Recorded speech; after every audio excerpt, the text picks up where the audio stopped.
Like, subscribe, and get notified. The point here is, how important do you think will these issues play out in the Goa elections, whether it's the whole issue of the double tracking on the Tamil Nadu project or highway expansions in Bhoma and other places?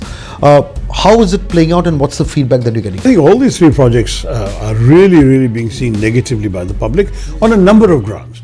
There are those who are concerned about the fact that Goa doesn't benefit from 90% of what's going through these lines. Why should Goa have to bear the burden? There are those who are concerned about the ecological, environmental devastation that's involved. The chopping down of trees has already begun. Forests are going to be depleted. And interestingly enough, the Supreme Court has withdrawn the National Wildlife Board's clearance. So why they're proceeding with the project is very difficult to understand.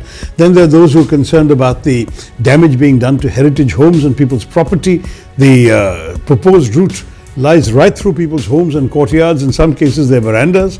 These are very serious issues. You can't have barbarism in the name of development. Who is development for? Development is for the people. But this is not going to benefit the people, it's going to hurt the people, and it's going to benefit a very small elite who's got an agenda of their own to work on. Let me just say very bluntly on this one, we stand with the people.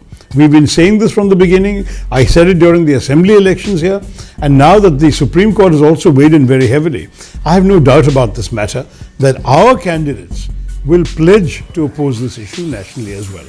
I got a very interesting briefing from a former MLA, Mrs. Alina Saldana came and saw me yesterday with all the documents, the court judgment and so on. I've been reading them yesterday. The matter is open and shut. You can actually get a track from a port to Bellary through the east.